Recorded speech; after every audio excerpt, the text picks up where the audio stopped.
tous, bienvenue dans ce nouvel épisode d'Orange Grenadine, le podcast où l'on parle carrière, entrepreneuriat et IT. Aujourd'hui, j'ai le plaisir de recevoir Yves Pellemans, directeur général délégué chez Keops Technologies. Avec Yves, nous parlerons de sa vision de l'IT, de sa carrière et également de l'actu du moment. Bonjour Yves, comment vas-tu ? Ça va très bien Fabien, content de te voir. Merci, moi aussi. Peux-tu commencer par une brève description de qui tu es, s'il te plaît ? Ouais, moi, je m'appelle Yves Pellemans, j'ai 5 enfants, je suis marié, j'ai 54 ans. Donc ça, c'est le cours. Je suis le directeur général délégué, comme tu l'as dit, de Keops Technologies. Ça fait à peu près 16-18 mois que j'ai ce poste. Avant, j'étais dans une société qui s'appelle Axience, du groupe Vinci, car j'avais vendu la société où j'étais avec mes associés avant, qui s'appelait APX. Cloud Builder, à Vinci Énergie. Donc j'ai passé à peu près 20 ans entre APX et Vinci Énergie. Et encore avant, si on veut un peu revenir, j'étais dans des sociétés comme Morse, comme Ares. Et la première chose que j'ai fait en IT en 93, c'est de monter avec des copains une boîte de CAO, qui a été ma première expérience d'entrepreneuriat. D'accord. En fait, une expérience très riche, tant sur la partie stratégie IT finalement. Donc, tu parles de cloud. Et du coup, si tu parles d'Apex Cloud, ça veut dire que c'est les débuts et prémices du cloud finalement. Donc, très riche en termes de stratégie et de direction finalement également. Ouais, c'était très, très, très passionnant parce que c'est vrai qu'en plus, c'est des époques où on faisait beaucoup de rachats, on faisait beaucoup d'intégration d'équipes. Et moi, je m'occupais de la vision technique, mais on en reparlera. Ouais, je vois ça. Je sais que tu aimes beaucoup la vision technique, pour avoir eu différents échanges avec toi.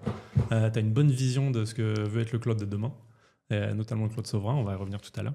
Mais je pense que ça va être passionnant pour nos auditeurs. J'espère. Bien sûr. En quoi ces expériences t'aident aujourd'hui, les expériences passées, en quoi elles t'aident sur ta vision d'aujourd'hui ?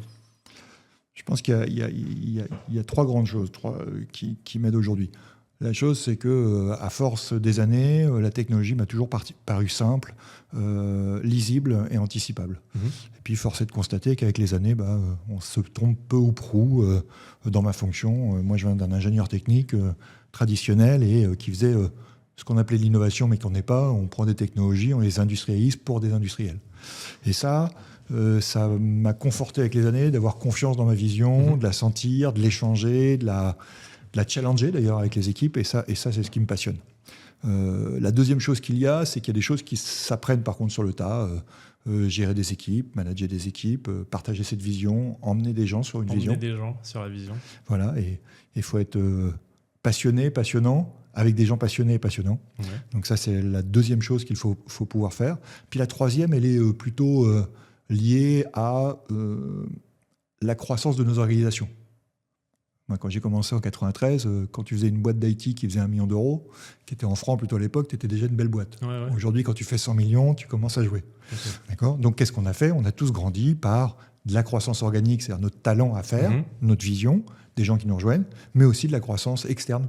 Donc, on a été faire, dans notre jargon, des LBO, des MBO, des adossements, des gens qui étaient à la barre du tribunal de commerce, mais qui avaient une super techno, mais pas de vendeurs, ou des gens qui avaient des vendeurs et pas de techno.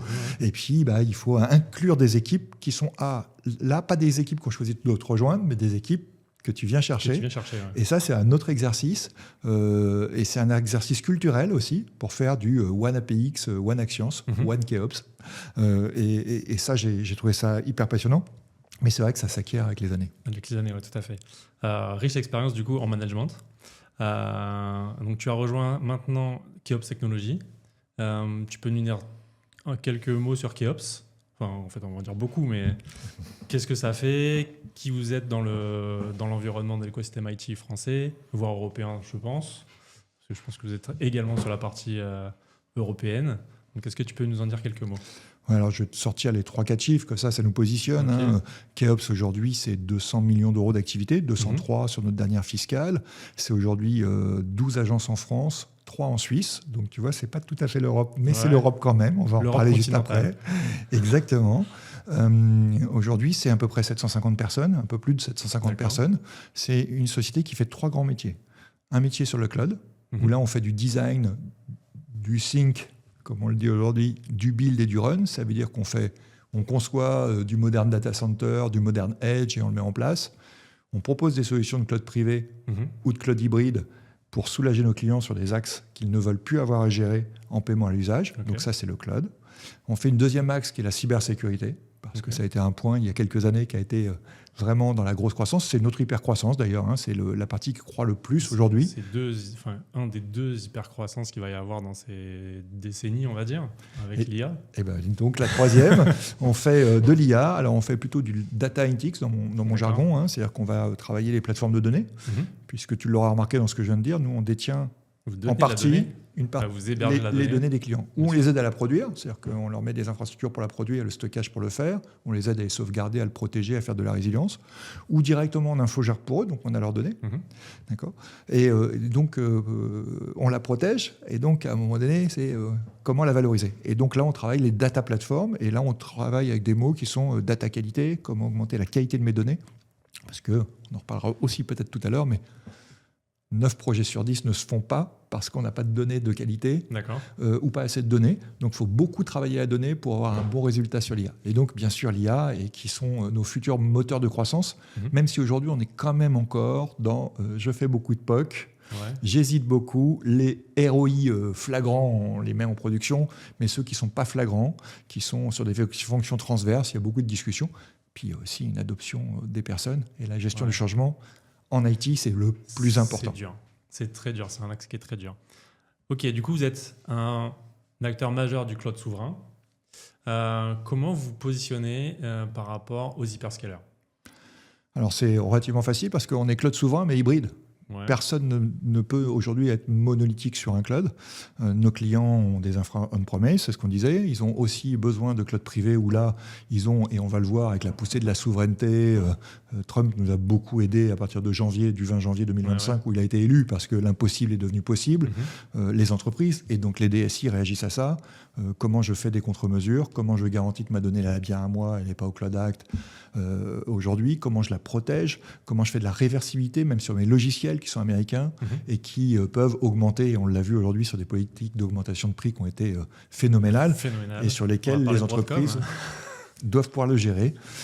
Donc on a ces trois axes-là, et l'axe de l'hyperélasticité est aussi important. C'est-à-dire, imaginez aujourd'hui qu'on va revenir sur une entreprise qui a 100 000 salariés sur du cloud privé pour gérer la partie digital workspace, c'est-à-dire espace de travail. C'est complètement impossible. Le matin, vous avez 1000 utilisateurs. À 14h, vous en avez 100 000 et le soir, vous en avez 1000. C'est l'hyperélasticité. Donc, tout ce qui demande de l'hyperélasticité va très, très bien dans le cloud public. Donc, gardons le cloud public pour ce qu'il est.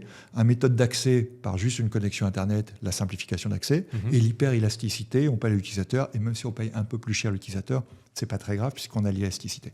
Pour tout ce qui est charge permanente avec de la donnée d'entreprise, aujourd'hui, le modèle que nos clients plébiscitent, c'est de pouvoir ramener chez eux les charges permanentes.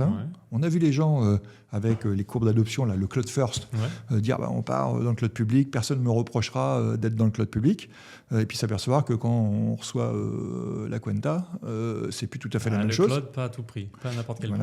Puisqu'il est très fluctuant, très élastique, mais il est élastique sur le réseau, la data, le nombre d'IO que vous envoyez, la lecture que vous en faites, l'écriture que vous en faites. Et dès qu'on a des charges assez permanentes, ce qui est assez intéressant, depuis 2025, on a beaucoup de reverse engineering. On a commencé là dans le cloud public parce que c'était simple. Et puis on a des charges permanentes qui nous coûtent cher. Celles-là, elles sont prédictibles. On les ramène sur un acteur de cloud privé comme KEOps qui va m'apporter un coût fixe prédictible et au juste prix sans avoir des variations liées à la sécurité, liées à la consommation, liées à l'usage. Et ça revient souvent.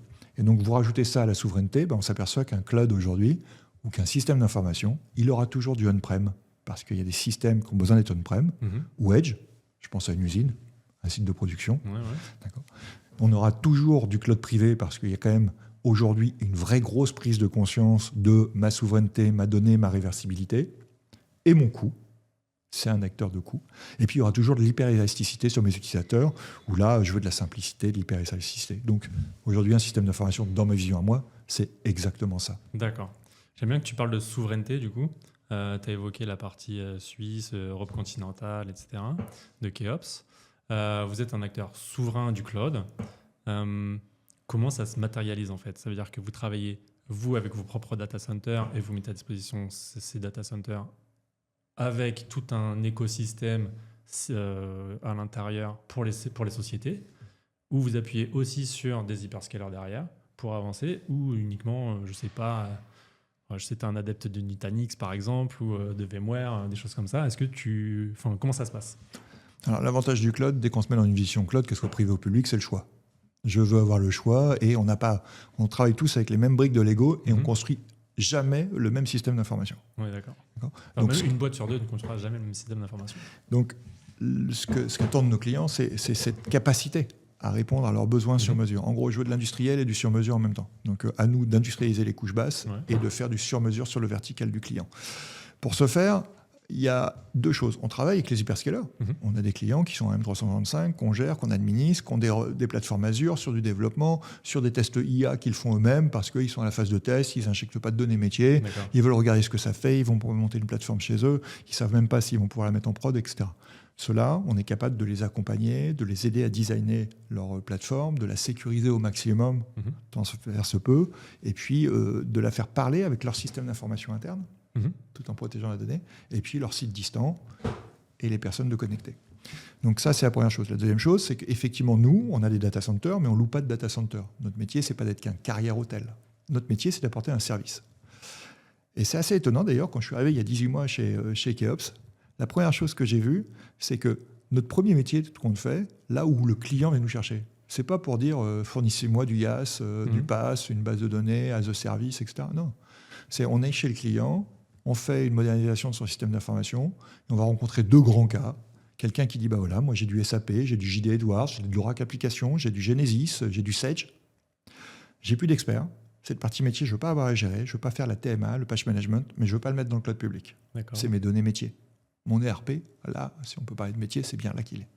Et bien, on prend cet ERP et on le met chez nous, d'accord, en hébergement, et on va l'exploiter jusqu'à ce qu'on appelle le MACO chez nous, le maintien en condition opérationnelle des couches logicielles. On fait le patch management, le TMA de l'application. On ne va pas faire l'adaptation fonctionnelle. Il y a des sociétés qui sont spécialisées pour voilà, dans le retail, dans la logistique, dans l'usinage, pour faire la partie adaptation du logiciel, de l'ERP, de la BI, du CRM aux besoins métiers. Ce n'est pas notre métier. Notre métier, c'est de garantir un SLA à l'utilisateur dans l'application. D'accord. Donc, ça, c'est la deuxième chose que l'on va faire. Et à côté de ça, on va avoir aussi des fonctions, bien sûr, qu'il y a et qui sont nécessaires, le backup, le PRA, la disaster recovery, la cyber recovery, la cyber résilience et tout ce qui va autour. J'aime cet acte-là, on en parlera tout à l'heure. L'acte de PRA, cyber recovery, etc., c'est un acte intéressant. Tu parles de cybersécurité, du coup, vous avez lancé d'autres offres au-delà du cloud souverain, qui sont l'IA et la cybersécurité. Tu peux nous en dire quelques mots sur ces axes d'innovation finalement, parce que je pense que c'est quelque chose d'assez d'innovant. Alors, dans la partie innovation, je pense que la cyber a dépassé est devenue dans la courbe hype d'innovation, est devenue basse. Oui et non. On a eu Aurélie Claire il n'y a pas très longtemps sur un de nos podcasts qui a été diffusé là. Et finalement, elle montre des startups qui vont amener des nouveaux services. Donc ça reste de l'innovation. Donc oui, on a passé une vague, mais il y en aura toujours. Oui, alors il y aura toujours de l'innovation comme dans toute l'IT. Et l'IA va apporter de l'innovation sur tous les sujets. La IOPS sur le cloud, bien sûr sur la cyber, l'attaque IA va se contrer par des défenses IA. Et bien sûr sur la partie IA plus métier aujourd'hui au niveau de nos clients. C'est Minority Report maintenant. C'est un peu ça. Alors, tu parles de Minority Report, ça me fait penser à... On a commencé l'IA en faisant de la maintenance prédictive. Oui. La maintenance prédictive, tu sais ce que c'est. On prend des données et puis on regarde à chaque fois qu'il s'est passé un incident, qu'est-ce qui s'est passé dans le passé, sur des signaux forts et des signaux faibles, qui peuvent permettre de faire corréler les deux. Et si vous avez assez de temps entre les deux pour venir changer une pièce ou faire une action de maintenance préventive, et ben vous pouvez faire de la maintenance prédictive puisque vous prédisez une panne et vous la corrigez avant qu'elle arrive. Donc ça, c'est ce que l'on a fait. C'est beaucoup ce que l'on fait aujourd'hui sur la partie cyber, pour reparler de la cyber. On essaye d'anticiper des bruits, des logs, des fonds, etc. et se dire, oula, il se passe quelque chose d'anormal. Et donc, on va les fouiller, on va regarder où, par prévention, on va couper les flux de ce comportement et on va vérifier que ce comportement, il est normal ou pas normal. Et puis, on va avoir des systèmes d'apprentissage qui vont dire, celui-là, j'avais coupé les flux la première fois. Je m'aperçois que tout compte fait, c'est un fonctionnement normal, mais il est normal entre telle heure et telle heure pour X ou Y conditions, et donc on va le mettre dans un contexte On va le contextualiser, et puis plus ça va, plus on va être fin dans cette cybersécurité. D'accord. Puis maintenant arrive effectivement toute la partie LLM dans l'IA, dans la cybersécurité, toute la partie LLM ou agentique. Et là, c'est un autre pan, je dirais, de l'automatisation. On peut automatiser des attaques, malheureusement, donc il faut automatiser des défenses. Mais c'est surtout un pan qui nous permet d'aller plus vite après dans l'ouverture des tickets et la compréhension de ce que c'est. D'accord. Dans le premier cas prédictif et prescriptif, on va avoir, il se passe quelque chose de bizarre, on arrête. D'accord. Dans le deuxième cas, on va documenter ce qui se passe de bizarre pour le comprendre plus vite et aller directement à la source avec des actions qu'on pourra déclencher. D'accord. Et ça, c'est vraiment l'innovation que je mettrais dans la cyber. Sinon, dans la cyber aujourd'hui, que ce soit sur la partie pen test, diminution des risques, red team pour réagir, gestion, et la gestion de crise est aujourd'hui un gros sujet, puisque comme tout le monde est attaqué, tout le monde se dit mais est-ce qu'on va pouvoir réagir le jour où ça arrive? Donc de la simple communication qui paraît toujours très simple et très bête, mais tout compte fait, qui est souvent un pan qu'on néglige beaucoup, à la détection, à la capacité de faire de l'analyse forensique derrière, c'est-à-dire capacité de dire quelle est l'origine, quel est le patient zéro et quelle est l'origine du problème que l'on a eu. Tout ça, c'est un service que l'on doit posséder aujourd'hui pour être un acteur de la cyber. On a un excellent mentor chez Keops qui s'appelle Jérémy Voisin, je voudrais le saluer au passage, qui lui est en Suisse et en France. Il est le patron au niveau de nos entités Suisse et France. D'ailleurs, on a parlé de cloud souverain. On a un cloud en Suisse, dans des data centers en Suisse, avec des infrastructures en Suisse, exploitées par des Suisses. Et on a un cloud en France, avec des data centers français, des infrastructures en France, et des exploitants qui sont en France.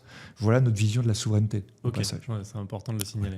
Et donc, on a monté l'ensemble de cette offre aujourd'hui, et je pense que quand tu la montes un peu tard, parce qu'on s'y est mis il y a 2 ans et demi, quand tu la montes un peu tard, tu as un avantage quand même. C'est que tu sais les erreurs qui ont été commises par les autres.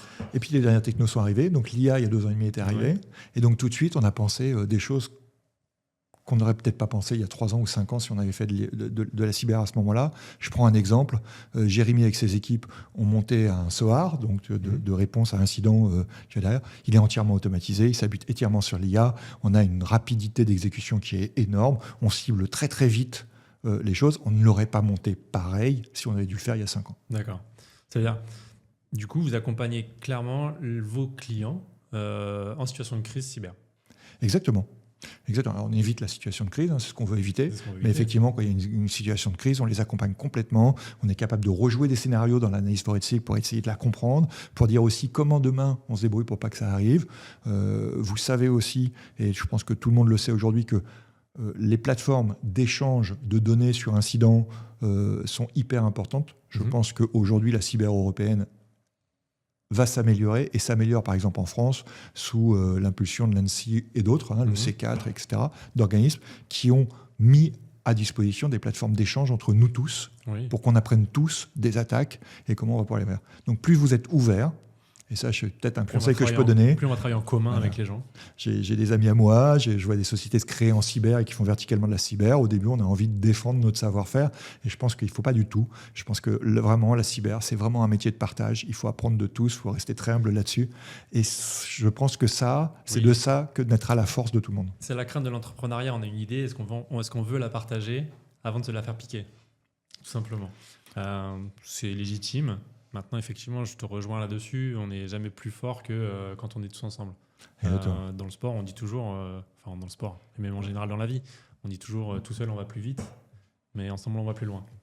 Nicolas adorerait ça. Nicolas Leroy-Fleuriot, qui est le président directeur général de Keops, c'est une citation qu'il fait très régulièrement. C'est quelque chose de très important. C'est un mindset hyper important. Si tu n'as pas ça dans ta construction d'un IT demain, tout seul, tu n'y arriveras pas, c'est impossible. Tu as besoin d'équipe aujourd'hui, d'autant plus vous, Keops, dans une partie cloud avec des clients. Il faut accompagner les clients. Si vous n'avez pas une équipe qui avance ensemble et qui communique ensemble sur l'ensemble des problématiques, vous n'y arriverez pas. Il y a tellement de spécialités.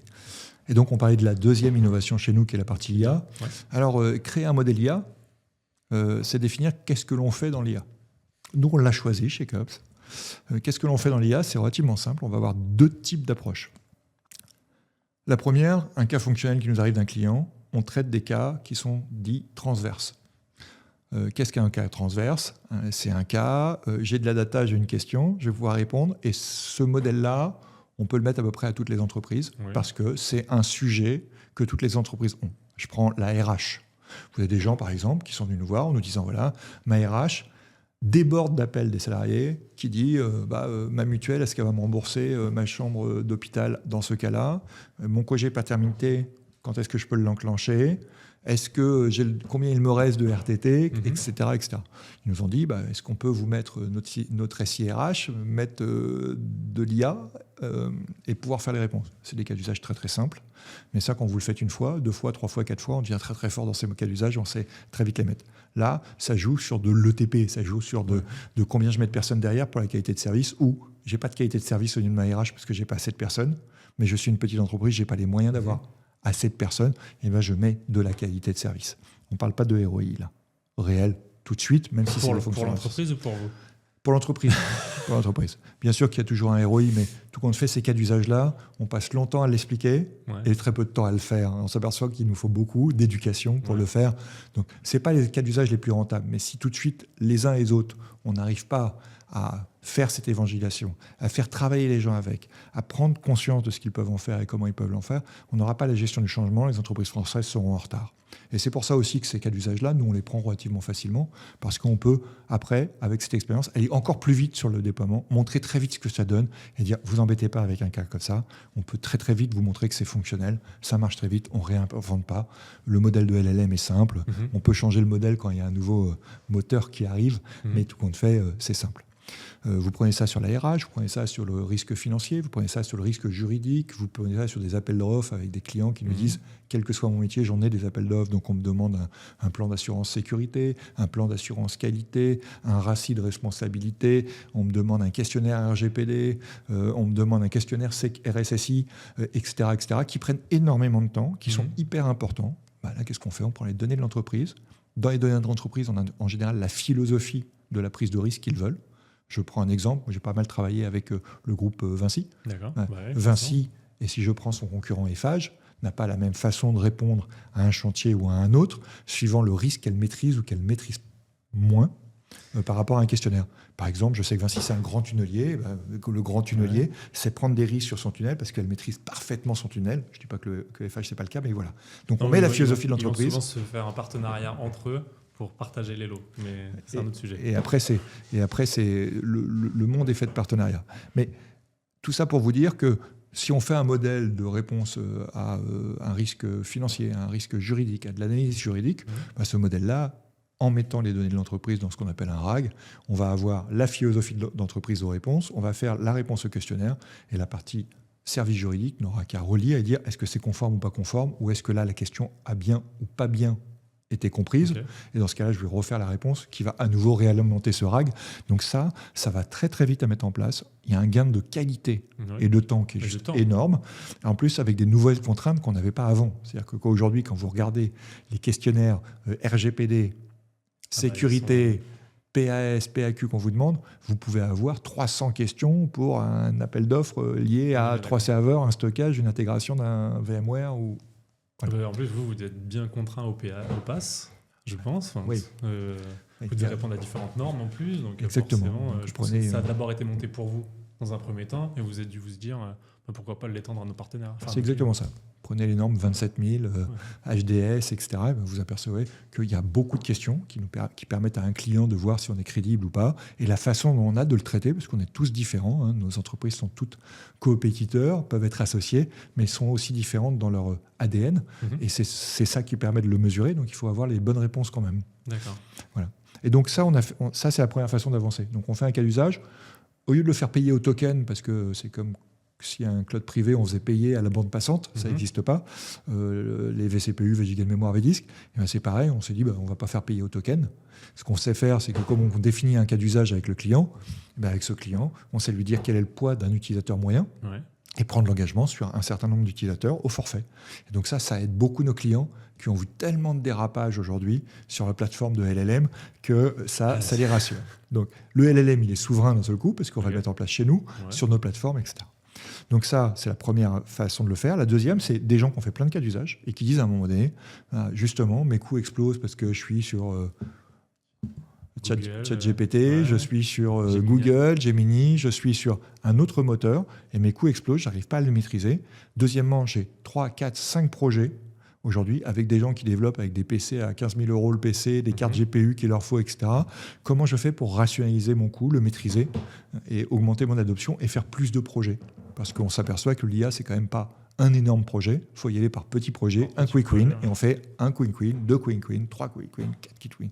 Et ça permet d'étendre la fonction chez le client et l'adoption de l'IA. Mais pour ce faire, à un moment donné, il me dit comment je fais une infrastructure de référence sur laquelle je maîtrise le coût, qui soit souveraine, où ma data c'est mon métier. Je ne veux pas me faire ubériser parce que j'ai alimenté ChatGPT qui va demain me vendre mon propre métier. C'est la problématique de la gouvernance de l'IA en fait demain. Bruxelles est en train de mettre en place une norme autour de l'IA avec l'IA Act en Europe. Mais c'est un long discours. C'est un long discours, un long débat. Oui, on va dans l'IA, d'accord. Maintenant, comme tu le dis tout à l'heure, les hyperscalers sont déjà en avance sur beaucoup de monde dessus par leur puissance de calcul. Comment on fait pour sécuriser nos données, nous, petits Français ou petits Européens? Il y a ça, et puis il y a deux choses aussi. C'est que quand vous commencez à avoir des grands modèles d'IA, vous avez peur de deux choses. La dérive, elle peut être liée parce que le modèle dérive, elle peut être liée parce que je me suis fait hacker mon modèle, et donc ça le fait dériver. Donc la dérive, c'est-à-dire qu'il ne répond plus comme il devrait répondre, en tout cas pas avec les règles que je lui ai imposées. Ça, c'est la première chose. Et donc ça, il faut avoir des modèles de dérive. Et quand vous avez des petites IA, le gros avantage, c'est que la dérive, vous la remarquez très très vite sur chaque modèle, plutôt qu'un gros modèle où sur la globalité, vous avez du mal. Cette dérive, elle se corrige très très vite sur des modèles qui sont des modèles verticaux. Une fois que vous avez passé la problématique de la dérive, vous avez l'explicabilité, ce que nous demande un peu tout le monde aujourd'hui. C'est-à-dire que quand vous commencez à dire sur des questionnaires de sécurité, justement, en disant comment vous allez répondre à cette sécurité, quelles sont les procédures que vous allez faire, etc., faut expliquer comment vous avez fait ce résultat et est-ce que vous êtes capable de le faire. Donc l'explicabilité de votre résultat, elle devient importante. Donc plus gros est le modèle, moins c'est explicable. Un chat GPT, c'est devenu une boîte noire. Complètement. On ne sait plus pourquoi il répond, ce qu'il a répondu, et on ne sait plus si ce qu'il a répondu est juste ou si c'est juste parce qu'il voulait absolument vous apporter une réponse qui vous fait plaisir d'après votre règle, c'est les questions que vous lui avez posées, et donc il va essayer de le contextualiser. Toute cette partie-là, il faut l'éviter en industrie. Si c'est pour une recette de cuisine, on s'en fiche, un peu plus d'œufs, un peu plus de farine, du poivre, du sel. Si c'est pour votre entreprise avec des impacts clients, attention, c'est ce que vous ne voulez pas avoir. Donc c'est ce qu'on va aussi pouvoir à peu près cadrer. Et donc dans ce cas-là, qu'est-ce qu'on a fait? On a sorti une plateforme qui s'appelle iCode Private AI. Okay. Ça veut tout dire. Alors iCode chez nous, c'est infrastructure KeyOps on demande. Okay. Donc tu comprends qu'on l'infogère complètement pour le client. Et qui va nous permettre d'avoir un socle logiciel. Alors attention, je vais parler un petit peu technique de secondes. Il n'y a pas de problème, je pense que nos auditeurs sont à peu près techniques. Voilà. Donc c'est un moteur sur du VLLM, tout ce qu'il y a de plus standard, avec du Ollama par-dessus, et du LangChain dans lequel on a mis une base RAG. Et ce package logiciel, on le maintient, on l'explique, on a les logiciels qui évitent la dérive, on a l'explicabilité qui va dessus, et je peux le mettre chez nous, posé, et sur lequel on va pouvoir l'exploiter pour le client, iCode Private AI. Mais cet accueil Private AI, je peux le mettre aussi on-premise, parce que j'ai un client, par exemple, qui est dans la santé animale, qui a des usines au Vietnam, sur lesquelles, un, il n'aurait pas les réseaux, et deux, il veut que la donnée reste là-bas. Et on traite la donnée, on remonte que le résultat. Mais ça, il faut pouvoir infogérer et mettre en mode Cloud Service Provider cette IA-là et ce modèle d'IA. Donc, on peut le mettre en on-prem, chez le client, en mode Edge ou Data Center. On peut le mettre en cloud privé chez nous, voire même certains qui ont besoin, qui disent voilà, moi je fais du retail, donc je vais commencer par le mettre dans le cloud public, mais dans votre suite logicielle qui est cryptée et qui va avoir son mode de protection, en tout cas pas de partage de la donnée avec un chat GPT ou autre, et puis je ramène la donnée une fois traitée chez moi en interne pour les derniers traitements qui sont ceux-là plus métiers. D'accord. Super, hyper intéressant. Très belle innovation du coup, tant en cybersécurité que sur la partie IA. Du coup, tu as commencé à parler de tes clients, avec un client dans le domaine animal, santé animale dans le Vietnam, d'autres partenaires avec des problématiques RH, etc. Quelle est ta vision justement de tes clients ou des DSI, parce que je pense que globalement tu t'adresses à des DSI aujourd'hui. Quelle est ta vision sur les DSI d'aujourd'hui et sur leur adoption du cloud souverain ou de l'IA? Ouais, alors le client, c'est la vie. Ah oui. Ce que je veux dire, c'est que des fois, on est un peu des chats de laboratoire. Hein. On est entre nous, on imagine des choses, mais tout compte fait, tant qu'on ne l'a pas confronté, voilà. Ça, c'est la chose la plus importante pour moi. J'aime construire des projets clients. C'est-à-dire qu'un projet client, c'est lui qui a un projet, qui est souvent plus grand que lui, parce qu'il veut se réinventer aussi dans son métier. Et nous, on va venir apporter des briques. Hein, on ne sauve pas des vies, c'est vrai, mais on va apporter des briques, on va simplifier, on va essayer de comprendre et apporter les outils techniques qu'il a besoin pour le réaliser. Et on sait que tout est digital maintenant, donc c'est passionnant ce métier-là. Et cette passion, il faut aller la faire chez le client, sinon on n'apprend rien.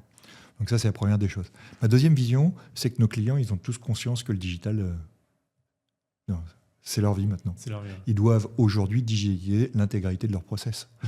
Ils savent que la rapidité de l'exécution va être hyper importante. Ils savent que le ROI est hyper important. Ils savent aussi que les tensions se sont accumulées et que en ce moment, le monde n'est pas bienveillant. Ouais. Et ça se sent dans les entreprises. On le sent, nous, humainement, hein, quand on se lève le matin. J'ai de moins en moins envie d'ouvrir la télé pour regarder des infos. Mais ils sentent. Donc, ils sentent que on a aujourd'hui du protectionnisme des États-Unis, de la Chine, qu'on a la guerre en Ukraine, qu'on a, entre guillemets, une bataille sur les matières premières comme les terres rares. On sent cette partie-là. Rajouter à ça en France quand même le fait de l'instabilité politique que l'on a aujourd'hui avec un gouvernement qui change tous les 3 mois. On a aujourd'hui une réelle crispation des entreprises sur l'avenir. Et cette crispation-là, aujourd'hui, on la sent dans le business. C'est-à-dire que les gens veulent dépenser moins, mieux, essayer de digitaliser au maximum, donner plus d'agilité à leur modèle pour être les meilleurs dans leur métier. Ciblé. Exactement. Mieux cibler leurs clients, mieux répondre, être plus en sur-mesure. Et on le sait tous, notre métier, c'est de faire du sur-mesure. Alors encore plus dans le cloud privé versus le cloud public. Le cloud public, c'est tout industrialisé et avec les mêmes briques répondre à tout le monde. Nous, notre métier, c'est de faire du customize. C'est-à-dire de répondre exactement aux besoins du client. On fait des usines clés en main et des usines sur mesure. C'est ça notre métier. Donc, je sens que nos clients, ils ont ça. Ils ont aussi la notion de la souveraineté qui s'est vraiment imposée à tout le monde. Alors, c'est assez marrant parce que Keops a 20 ans. Ouais. D'accord. Ça fait 20 ans que Keops fait de la souveraineté. Et là, le sovereignty washing, vous l'avez partout. Hein. Tu parlais de l'arrêt tout à l'heure de production de WS. Ouais. Moi, ce qui m'a marqué avant qu'on parle de cet incident-là, comme quoi vous n'êtes pas plus résilient chez un très gros que chez une ETI, je dis une entreprise de taille idéale, que chez nous. Donc ça, c'est intéressant. Mais ce qui s'est passé aussi là, il y a quelques semaines, c'est quand AWS dit « mais vous savez quoi, OVH n'est pas plus souverain que moi ». Ce débat, il est complètement délirant. Alors déjà, bravo à OVH, parce que je pense que c'est la meilleure pub du monde que pouvait faire AWS, puisque je pense que ceux qui ne le connaissaient pas dans le monde connaissent maintenant tous OVH. Et ça, c'est bien. Et c'est bien. Mais ça veut dire que le débat de la souveraineté, il est sur la table, là, maintenant. Je l'ai donné tout à l'heure. Hein, j'ai dit, qu'est-ce qui est pour moi un service provider souverain? C'est un service provider européen. Et si je me concentre sur la France, français, avec des data centers français. Parce que je rappelle qu'on a beaucoup de carrières hôtels américains chez nous. Et que dans ce cas-là, le droit s'applique extraterritorial. D'accord ? Sur des infrastructures détenues par des fonds français, dans des entreprises françaises, avec des exploitants français. Les clients ont pris conscience qu'il y a une chose qui peut s'arrêter demain, c'est que l'impensable est devenu possible. Demain, on peut se retrouver avec une taxe à l'exportation, voire une taxe à l'importation. Il y a une loi qui est en train de sortir, qui est en train de dire American First sur les nouveaux GPU, parce qu'il n'y en aura pas assez pour tout le monde, donc on va se servir en premier. Donc, vous voyez, quand on en est là aujourd'hui, ça fait peur à tout le monde tous les matins quand on se réveille. Les entreprises en ont pris conscience. Ils se disent aujourd'hui, comment je fais pour ne pas me retrouver sur une loi, une réaction d'un pays complètement démuni, ne plus avoir ma donnée, me faire ubériser et me retrouver dépendant à une augmentation de prix qui prend 100%, 200%, 300%, 400%. Alors c'est marrant quand on dit ces chiffres-là, ça paraît incroyable. Ça paraît incroyable, hein, mais c'est ce qui nous est arrivé. C'est ce qui est raté, hein. Et donc aujourd'hui, on le sent dans les entreprises. Donc ils viennent nous voir en nous disant, voilà, j'ai besoin de la partie élasticité, agilité, c'est mon modèle. Il faut que je sois très agile, je dois baisser mes coûts si j'ai peu d'activités, je dois les augmenter si j'ai beaucoup d'activités. Ils souhaitent en rapport. Donc la notion de cloud public et de cloud privé, elle est adaptée entre guillemets à cette fréquence-là. Donc le cloud privé doit être aussi agile qu'un cloud public, mais avec moins d'élasticité. Hein. Nous, dans nos 5 data centers en France, je ne ferai pas ce que fait 150 data centers d'AWS, hein, obligatoirement. Il faut rester humble. Par contre, on va apporter un niveau de sécurité et de résilience qui nous demande plus important à nos clients aujourd'hui. Et puis la partie on-prem, parce que malgré tout, On parle de cloud. Bah, tout ça, c'est des serveurs, du stockage en vrai physique. Et que des fois, il faut pouvoir être dans une cage de Faraday. Et si vous voulez être dans une cage de Faraday, donc déconnecté du monde, il faut quand même de l'IT chez vous. Ouais, d'accord. S'il arrive quelque chose. Donc ça, on le sent. On voit que la cybersécurité, ça y est, tout le monde a pris la conscience qu'il fallait avoir by design de la sécurité. C'est vrai que ça n'empêche pas, parce que quand je regarde les chiffres, il y a de plus en plus de boîtes de cybersécurité et on se fait de plus en plus hacker en France. By design a pris le pli de la sécurité, oui et non. Oui, sur les grosses structures, oui, chez les gros clients. Une petite structure, malheureusement, n'est pas encore ou ne comprend pas ou n'a pas les moyens d'investir dans la cybersécurité, qui reste un élément très cher en fait aujourd'hui. Ouais. Ça reste. Moi, je la vois comme une assurance, la sécurité. Tu payes jusqu'au jour où il t'arrive quelque chose. Malheureusement, pour les patrons, c'est un coût. Et pourquoi investir dans quelque chose sur lequel finalement il y a très peu de risques en soi de se faire attaquer. Donc forcément c'est un coût et tout le monde n'est pas prêt à mettre ce coût-là et investir de l'argent dans ça. C'est pour ça que le by design doit être au niveau des service providers. C'est-à-dire que si tu es une toute petite entreprise, tu ne veux pas t'acheter des serveurs que tu vas mettre dans ton placard. Tu vas aller chercher un service et dans ce service, tu voudrais qu'il soit by design en termes de cybersécurité. Et ce by design, tu dois l'avoir très tout petit. C'est-à-dire que la TPE, la PME, l'ETI doivent aussi avoir un niveau de sécurité très fort. Et je pense que ça, c'est notre rôle de la faire by design. La deuxième chose, c'est que oui, ça marche en se disant de temps en temps, je peux prendre une balle perdue, mais tout compte fait, il n'y a pas de balle partout. Sauf que là, maintenant, tout le monde mitraille de partout. C'est-à-dire qu'on a aujourd'hui, à l'échelle de l'IA, on teste toutes les vulnérabilités qu'il peut y avoir. Et aujourd'hui, il faut juste dire que le deuxième au monde qui est le plus attaqué sur au pourcentage de la population, c'est la France. Aujourd'hui, la chose, c'est pas se dire ça peut pas m'arriver, c'est ça va vous arriver, on sait pas quand et comment je fais pour le faire. Et je comprends très bien que quand on a des petits budgets, qu'on a on doit payer les salaires, il faut qu'il y ait les commandes, c'est pas la première priorité. C'est pour ça que nous, les service providers privés, qui apportent des services clés en main à ces entreprises, le métier de KEOPS, c'est la PME, le TI en premier, avant de faire des grands groupes, c'est vraiment ça, c'est très peu de grands groupes, c'est beaucoup de PME, de TI, c'est de leur apporter by design. Ok. Du coup, tu as évoqué déjà la partie, l'incident AWS, mais je vais aller plus loin. Moi, c'est l'incident des hyperscalers en soi, en global. Parce qu'on a eu AWS récemment, mais on a aussi eu OVH et Azure, tu as nommé OVH. Comment vous faites face justement à ce genre d'incident parce que les entreprises sont souvent dépendantes des hyperscalers aujourd'hui, comme tu l'as évoqué. C'était Cloud First, on était sur des réactions Cloud First, un gros engouement en tout cas, Cloud First. Comment vous, KEOPS, vous faites face à ces incidents et comment vous répondez aux besoins des clients par rapport à ça? Quand je dis besoin des clients, est-ce que derrière ils se réfugient à travers un PRA, à travers vous? Est-ce qu'ils mettent en place des choses avec vous pour justement contrer cette hyper-dépendance? Parce qu'on parle d'hyperscaler, on peut parler d'hyper-dépendance à la fin. Comment ils font, comment ils réagissent face à leur hyper-dépendance, face à ces hyperscalers, pardon.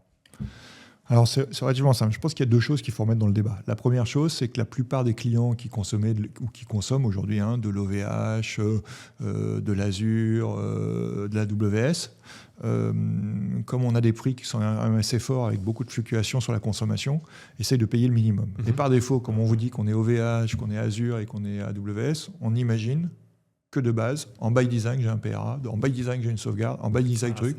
Et puis, on vend beaucoup, ces hyperscalers, à dire oui, mais vous savez, on est sur 14 plaques dans le monde avec 250 data centers, on est répliqué de partout, vous ne perdrez jamais rien. Donc, la plupart de nos clients, quand on regarde leur contrat, ils n'ont pas le contrat de service avec le PRA, la partie disaster recovery, cyber recovery, sauvegarde externalisation, airbag, etc. Et ils n'ont pas les moyens de se le payer. Ils n'ont pas les moyens, c'est une architecture redondante sur différentes plaques. Quand on vient sur un cloud service provider privé, vous savez que notre première discussion, c'est la résilience, la reprise, le cyber recovery. Et ça, c'est la première discussion que l'on a. Pourquoi ? Parce que la démarche d'aller vers un cloud service provider privé, vous vous dites, les autres, ils ont tout, ils n'ont peut-être pas ce qu'il faut. Alors que c'est l'inverse aujourd'hui. Si on regarde bien dans nos services, qu'est-ce qui est inclus ? On s'aperçoit que si vous comparez un service public à un service d'un hyperscaler versus un cloud service provider privé, vous allez savoir que from scratch, souvent, La personne me dit, mais la VM est moins chère et le giga là. Mais oui, mais on n'a pas le même cahier des charges. C'est-à-dire que chez nous, vous allez demander le PA, le disaster recovery, l'antivirus, la capacité de répondre, le doublement des capacités, etc., etc. Donc ça, c'est la première chose. Et souvent, quand on remet à niveau, on sait très bien aujourd'hui, le cloud public est beaucoup plus cher. Sinon, ils ne feraient pas les résultats qu'ils font aujourd'hui, à coût de centaines de milliards de résultats. Donc voilà, ça, c'est la première chose. La deuxième chose, c'est qu'effectivement, nous, notre cœur de métier, c'est de faire de la résilience. La résilience en termes de souveraineté, la résilience en termes de disponibilité, la résilience en termes de réversibilité. C'est-à-dire que ça, c'est un mot aussi important, c'est que la réversibilité est arrivée réellement dans le by design des solutions qu'on nous demande maintenant. Je m'explique. Ce qui s'est passé avec VMware. Ouais. Ce qui s'est passé avec Citrix. Oui, aussi. Ce qui s'est passé avec Microsoft. Qu'est-ce qui s'est passé ? VMware plus 400%, 900%. Citrix plus 100%. Microsoft plus 25%, plus 12%. On va reprendre 12%. Oui, donc l'augmentation des prix qu'il y a fait que nos clients, ils le subissent. Sur un service qui apporte tellement de qualité, ces services sont très bons, qui fait que je suis hyper dépendant et je ne peux pas en sortir. VMware, en plus, bon monopole de la solution. One click, mes administrateurs adorent, la finance se bat en disant ça coûte trop cher, la partie administrateur chez le client disent moi c'est du one click, donc j'ai la gestion réseau, la gestion Kubernetes, et voilà, et pour gérer 200 serveurs. Alors sinon si tu me mets 200, tu me mets une armée avec moi. Exactement. Donc on se retrouve aujourd'hui dans cette partie-là, et donc c'est devenu la partie réversibilité applicative est devenue très forte. Quand le client bascule ça chez toi, il se dit tout compte fait que ce soit du VMware, du Nutanix, du Microsoft, du KVM, du Xen, du Proxmox, du Vates, du KubeVirt. Tu en entendras beaucoup parler de KubeVirt, parce que moi je crois beaucoup que ça c'est un métier de service provider, on en reparlera. Peu importe ce que vous équipez, tout compte fait, moi j'achète la voiture et pas le moteur qui est dans la voiture, c'est vous qui la motorisez et vous choisissez la motorisation. Et donc là ils vont nous rajouter justement une réversibilité qui ne s'imposerait pas chez eux, parce qu'ils n'auraient pas l'équipe pour le faire, mais on va le faire nous, puisque de toute façon, c'est à nous de gérer le moteur. Et ça, c'est plutôt intéressant. Mais ce qui s'est passé là, c'est la même chose qu'on a aujourd'hui sur la plupart des services cloud sur lesquels les entreprises sont devenues dépendantes dans le cloud public et nous demandent de la réversibilité aussi au niveau du cloud privé. D'accord. Ok. Très bien. Le temps passe, je pense qu'on a fait le tour de près de toutes les questions. J'aimerais en apprendre un peu plus sur toi, Yves Belmans, qui tu es. Et on va essayer de te définir rapidement en 4, 5, 6 questions sur qui tu es. Ton film préféré ? Mon film préféré, ça va en dire beaucoup. Fight Club. Fight Club, oh là là. Alors, c'est un film, c'est assez marrant parce que à moitié schizo. Il m'a vraiment touché. Non, je pense que c'est un film, quand on le regarde aujourd'hui, il est toujours d'actualité. On est sur la société de consommation, on est sur l'inadéquation et l'incapacité à pouvoir intégrer un certain nombre de personnes. On est sur tout ce qui fait notre jeunesse aussi, envie de se révolter, de pousser les barrières, de réinventer ce qui doit être réinventé. Et j'adore ce film. Franchement, c'est mon film coup de poing. Ok. Intéressant. Ton moment plaisir pour te déconnecter et recharger tes batteries. Si tu arrives le soir chez toi, Alors, j'en ai 3 moments de plaisir. Vas-y, c'est compliqué, mais je m'aperçois. Ce que j'adore, c'est que j'arrive le soir chez moi, on a un petit feu de cheminée, on boit un verre avec ma femme, il y a les enfants, et ça, c'est le moment où on demande la journée de chacun, tout ce qui va très bien. D'accord ? Le deuxième, c'est la même chose avec les amis. C'est-à-dire, quand je sais que j'ai fini ma semaine, que le vendredi soir, on a un repas avec des amis, une bonne bouteille et un cigare, c'est une passion que j'ai aussi. Alors ça me déconnecte complètement. J'arrive à plus penser à tout ce qu'on doit penser tous les jours. Okay. Et ça me fait du bien. Et le troisième, quand j'ai juste besoin de me déconnecter très vite, j'ai une passion qui est la moto. Tu sais que j'en fais tous les jours parce que je travaille avec. Dès que je monte sur la moto, de toute manière à Paris, quand tu montes sur une moto, si tu n'as pas décroché le cerveau, t'es mort. Donc il faut décrocher le cerveau, il faut être concentré qu'à ça. Et ça me permet de lâcher la pression et de lâcher plein de choses. Et j'adore ça. Ok. Tu aurais pu citer Orange Grenadine, regarder un épisode d'Orange Grenadine aussi. Mais et regarder un épisode d'Orange Grenadine. Je ne veux pas. Ton voyage préféré ? Réponds bien parce qu'il y a une question derrière qui est aussi mon voyage préféré, alors j'en ai fait un dernièrement qui m'a vraiment beaucoup plu, c'est le Brésil. Pourquoi le Brésil m'a plu ? Parce que du nord au sud, après la partie Rio de Janeiro, tout ça, voilà. Mais je suis monté dans le nord, donc près de l'équateur, Et là, j'ai redécouvert des grands espaces. Ça m'a fait penser à un voyage que j'ai fait il y a quelques années en Afrique du Sud. Et ces grands espaces, c'est quand même une liberté de dingue. Donc quand vous faites 50 km de plage et que vous voyez des décors incroyables et que vous avez croisé 3 personnes, vous avez un sentiment de liberté, un sentiment d'Eldorado, un sentiment, nous qui sommes des urbains au quotidien. Voilà. Et donc mon voyage préféré ces derniers temps, c'est le Brésil. Tu parles à un marin, donc forcément les grands espaces... Moi, dès que je suis sur l'eau, je suis le plus heureux du monde. Pareil, ça vide la tête. Si du coup, on parle de voyage, du Brésil, si demain tu devais poser tes valises quelque part et y finir ta vie. Alors ça, c'est toujours une discussion. Non, mais c'est compliqué parce qu'il y a plein de choses qui me viennent en tête. Si je devais instinctivement dire un pays que j'ai pas fait, que je rêve de faire, et pour une des raisons qui est le plus importante, c'est la gastronomie. C'est le Vietnam. D'accord. J'adorerais aller au Vietnam. Je dois le faire depuis quelques années puisque ma femme est eurasienne. Okay. Donc c'est dans ses gènes et dans son ADN. Aller au Vietnam, vivre au Vietnam, mais plutôt le Vietnam du Sud au bord de mer. J'aimerais avoir la mer et la nourriture vietnamienne. Et là, je pense que je suis l'homme le plus heureux du monde. C'est une belle destination. Un morceau de musique. Oh, Kurt Cobain. Oh, ok. Nevermind. Ok. Ça, non, c'est obligatoirement. Après, tu vas remarquer un esprit un peu révolté ou un peu à vouloir entre Fight Club changer et le monde. Okay. Va chercher l'erreur. Mais je pense que c'est important. Je pense que c'est aussi une des choses qu'on doit apprendre à nos enfants. Ils doivent être là pour bouger les lignes, essayer de les changer, parce que c'est ce qui fait avancer le monde. D'accord. Du coup, tu parlais de tes enfants et faire bouger les lignes et pour leur faire avancer le monde. Si tu devais donner un conseil à ton toi d'il y a 10 ans ou un jeune qui veut se lancer, quel conseil tu lui donnerais ? Il y a 2 choses. Mon moi d'il y a 10 ans, c'est... Calme-toi. Ouais, je pense que je lui demanderais de tourner 3 fois sa langue dans sa bouche avant de parler, le moi d'il y a 10 ans. Je me le dirais aussi aujourd'hui. Ouais. Je pense que ça va là-bas un peu pour tout le monde. Hein. Et un jeune qui veut se lancer, je dirais, essaye de faire des choses qui sont plus grandes que toi. Tout ce que tu as envie de faire et qui te paraissent plus grandes que toi. Essaye de ne pas avoir... l'avantage d'être jeune, c'est un truc, c'est qu'on n'a pas de rétroviseur, on n'a qu'un pare-brise. Donc le champ du possible, elle est énorme. Vis dans ton pare-brise. Et je pense que pour les gens qui sont moins jeunes, et même moi aujourd'hui, tous les jours, je me dis... Ne regarde pas dans le rétro, regarde que le pare-brise. Pourquoi ? Parce que le rétro, c'est tout ce qu'on n'a pas réussi à faire aussi. Ça pourrait être un frein.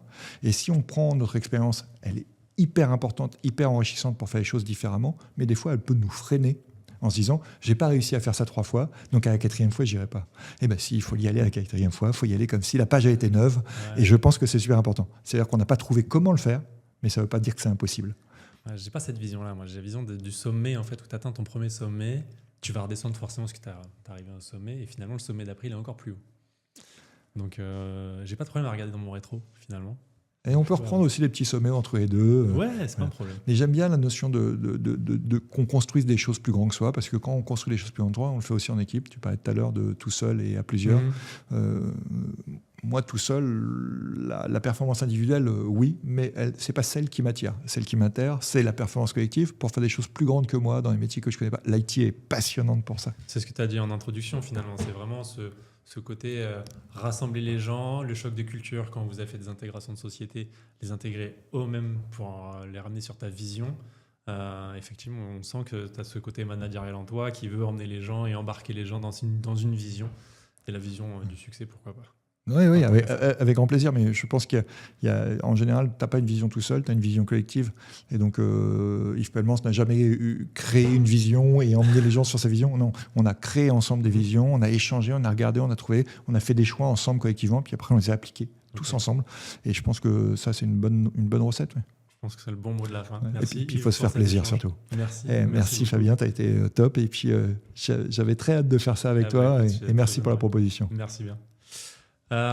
Voilà, l'épisode touche à sa fin. J'espère que cela vous a plu. Vous avez découvert Yves et Keops Technologies à travers cet épisode.